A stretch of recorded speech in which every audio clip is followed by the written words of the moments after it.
All right, guys, chapter 3, weight management. Let's get into this. We're going to talk about determining a healthy body weight range that may work for you, working towards goals of a healthy lifestyle. Now, many developed countries are facing ongoing epidemics other than COVID-19. Obesity happens to be one of those epidemics. In the United States alone, 70% of the adult population is either overweight or obese. Obesity has been linked to many health problems such as type 2 diabetes, coronary artery disease, stroke, and an increase in infertility in females. Body weight is the only way of evaluating one's risk of disease and problems related to overweight and obesity. Evaluating one's body fat percentage can give you specific information about how much your body weight consists of fat as opposed to muscle, bone, and body organs. Obesity is defined as a complex disease involving an excessive amount of body fat. Now, we carry it in multiple places throughout the body: the abdomen, all right, the stomach, in the chest, in the thighs, in the hips. And this excessive amount of body fat leads to complications such as type 2 diabetes, heart disease, stroke, asthma, hypertension or high blood pressure, and sleep apnea, for example.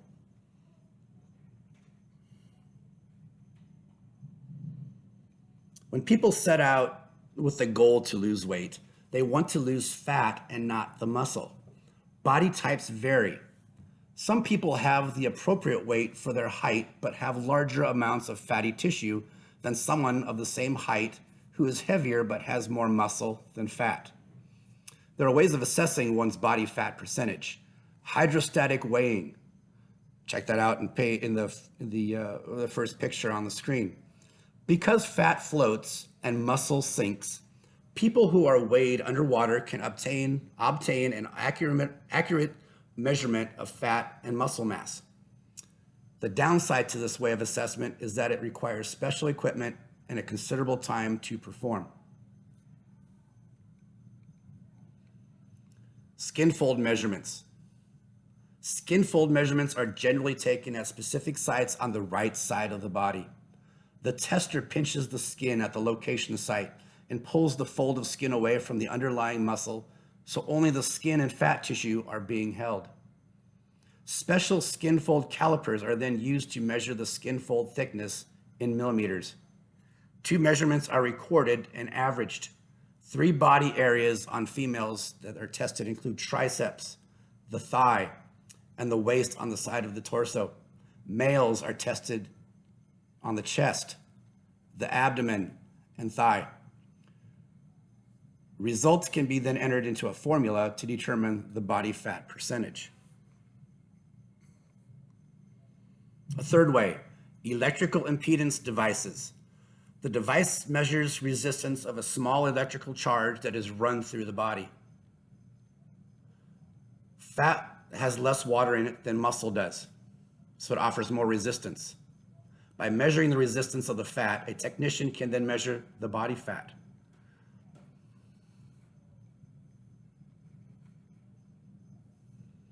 Another way of evaluating your weight is the waist to hip ratio. People who store more fat in their abdomen and chest are at a higher risk of developing health problems than those who store extra fat on the hips and thighs. You want to be a pear shape. You do not want to be an apple shape.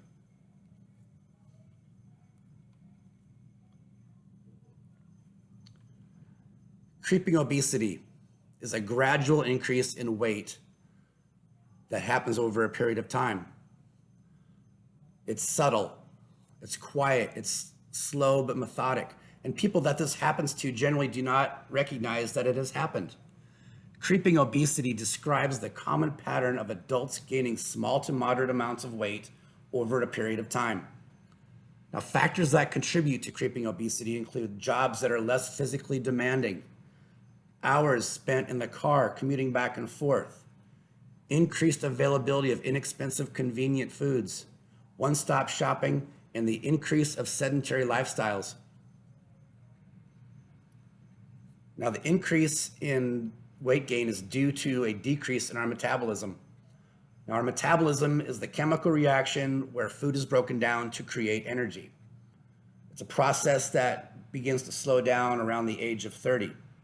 The balance of energy input, eating food to fuel your body, and the output, physical activity to burn off those calories, don't have to be off by much before over a period of time, a person will gain weight. Choices that we make daily go a long way in determining our long-term health and well-being. As we get older, our metabolism naturally and gradually becomes less effective at burning calories. Our activity level tends to decline as well. Jobs, family, they occupy our time. Modern conveniences have made life easier, removing the need for physical labor. High-calorie foods are more delicious, they're abundant and easily accessible. These factors and more contribute to creeping obesity and make it difficult to maintain a healthy weight.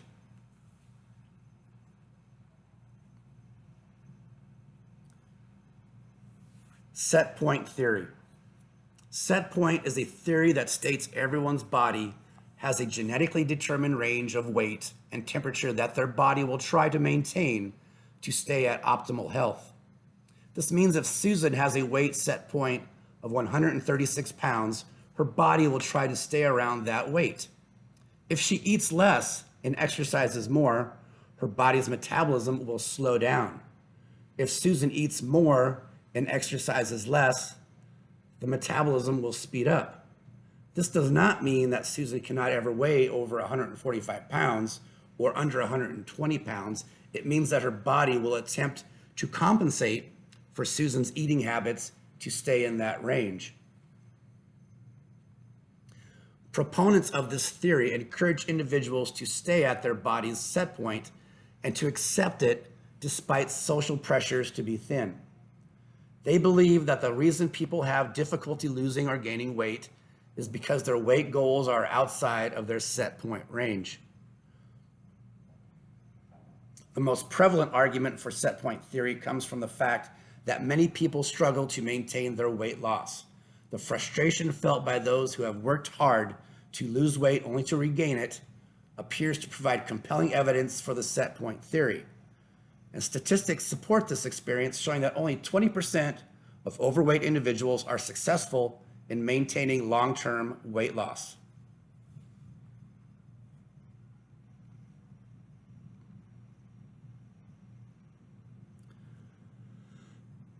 In previous meetings, we have discussed the steps it takes to make a lifestyle change, certain specific steps to achieve your goals. Finding your ideal weight can be a lifelong journey and not a destination. Too often people diet and reduce calorie intake for a while, achieving their target weight, but then return to their old habits and old lifestyle, eventually returning to that original weight. The same people will try different diets, and they may see some success, but they will always return to that original weight, sometimes gaining more weight in the process. This yo-yo pattern is not healthy. For a proper lifestyle change, one needs to include proper nutrition and physical activity to reach their goal and maintain that weight level. Okay, the steps towards a healthy body weight. First, state the goal. We need to remember that we are loved by God and that we are made in His image. Everything that God created is good. And doesn't that include us? Should we not love ourselves enough to make changes in our lives to create positive changes? A simple goal would be to lose 1 pound per week. Now, 1 pound of fat is about 3,500 calories. This translates to 500 calories for each day of the week. To burn 500 calories, you'd need to walk for 90 minutes, eat 7 fewer slices of bread, or do a combination of exercising more and eating less. Now, we do need to avoid restricting calories too radically for 3 reasons. The first being healthy sustainability. Some people try and radically change their routines, drastically reducing their calorie intake. But this doesn't help make for a healthy, sustainable lifestyle change. Some have the willpower to keep up a highly reduced calorie intake for a couple of weeks, but then they eventually fall back into the same old pattern. Lifestyle changes need to be small, incremental, and sustainable. The goal to lose weight is not simply about losing weight, but doing it in a healthy manner through positive lifestyle change. Permanent lifestyle change comes from making small, positive changes and maintaining those changes over and against your body's push to regain the weight. The second reason to not cut food intake drastically is to not view food as an enemy. This doesn't seem like an ideal view of God's great gifts by not seeing food as an enemy. 1 Timothy chapter 4, verses 4 through 5 says, "For everything God created is good, and nothing is to be rejected if it is received with thanksgiving, because it is consecrated by the word of God and prayer." We should be careful about our diets that restrict calories, depriving us of the energy sources that God has graciously made available to us through food. The third reason to not cut your food intake drastically is that muscle tissue burns more calories in daily use than fat does. The more muscular you are, the more calories you burn even when just resting. Daily physical exercise is a key to losing and maintaining your weight. Increasing physical activity while radically cutting calories limits the effectiveness of the activity and is not sustainable. It's important that the body has fuel for daily functions and for increased activity while taking care not to take in too many calories in response to that increased activity.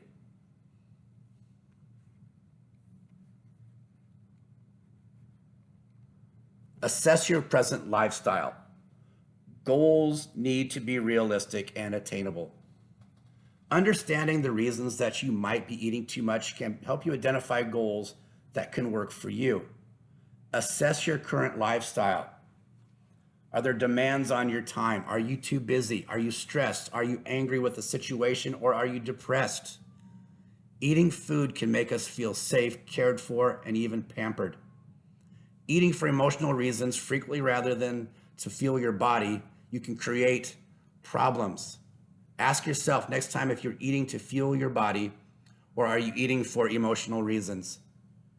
If you are eating for emotional reasons, then you need to find another avenue to release the stress by taking a walk, visiting with a friend, going on a bike ride, take a swim.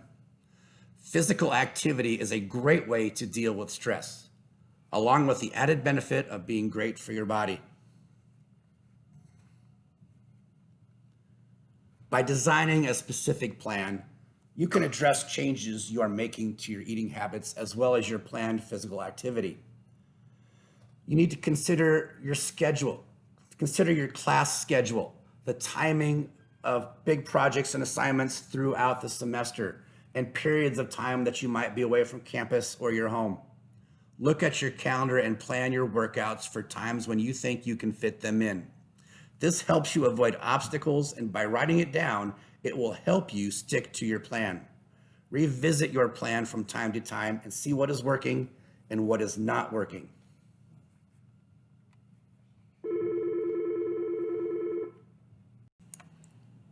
Predicting obstacles. Predicting obstacles means becoming more self-aware and accepting personal responsibility for your actions. You will be tempted to stray away from your regimen. Vacations, parties, eating at restaurants where foods are typically higher in calories than foods you would make at home. Timing issues are all examples of obstacles that you will encounter. Eating slower and savoring each bite makes eating more enjoyable and helps you limit the calories. Stress and busy schedules also are variables that will challenge you. Stay true to your plan and determine ways to deal with these temptations. Making a permanent lifestyle change takes commitment, time, and self-motivation. Since relapse is always a risk, you will need to develop strategies to help you remain compliant and motivated towards your goal. It is important to choose activities that you enjoy, ensuring that you will continue with your exercise program. Making life changes is not easy, so try and avoid quick fixes for decreasing weight.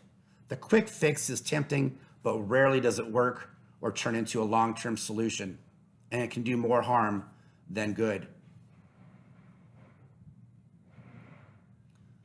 Assessing the compliance with the plan. Are you sticking with it? It is important to check your progress. Are you seeing results? Are you seeing results in the mirror? And another way to see results is through the scale. Now, do not weigh yourself every day. Weigh yourself every 2 to 3 weeks or every week.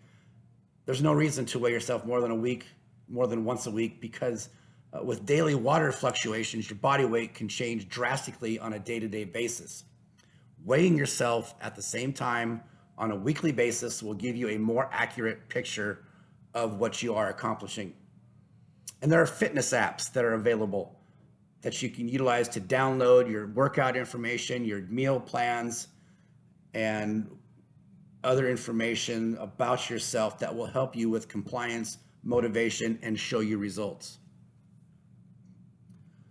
Progress might be slow, so be patient with yourself and be honest with your compliance. Focus on enjoying the changes that you have made. Remember that the devil is a deceiver and wants you to live in bondage to the impossible standards set by internet images. Fear is a liar. God created each person uniquely and offers a life of freedom, satisfaction, and joy.